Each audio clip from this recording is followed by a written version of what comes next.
Mic ఇస్తాం, మేము చర్చించడానికి సిద్ధమని కూడా విషయాన్ని కూడా మీకు తెలియజేస్తున్నాం. ఎందుకంటే మీకు అర్థం కావడం లేదు.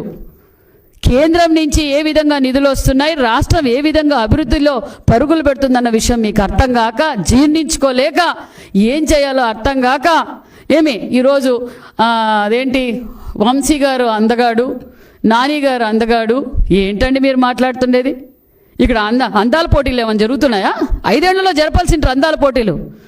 మేము ప్రజలకు జవాబుదారీగా ఉంటుంది ఎన్డీఏ ప్రభుత్వం.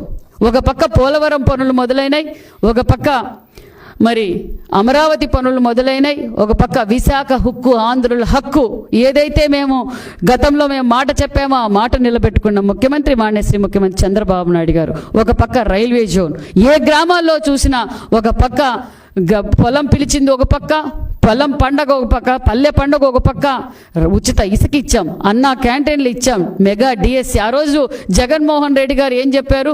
వారం రోజుల్లోనే సిపిఎస్ రద్దు, నేను కరెంటు బిల్లులు పెంచను, నేను బస్ ఛార్జీలు పెంచను, నేను నిత్యావసర సరుకులు పెంచను, ప్రతి సంవత్సరం మెగా జాబ్ క్యాలెండర్, పరిశ్రమలు తీసుకొస్తా, ఉపాధి సృష్టిస్తా. మరి ఎక్కడ పోయినాయండి జగన్మోహన్ రెడ్డి గారు? ఇవన్నీ ఉన్న పరిశ్రమలు పక్కకు పోయినాయి, తరలిపోయినాయి వేరే రాష్ట్రాలు మీ దెబ్బకు. మీ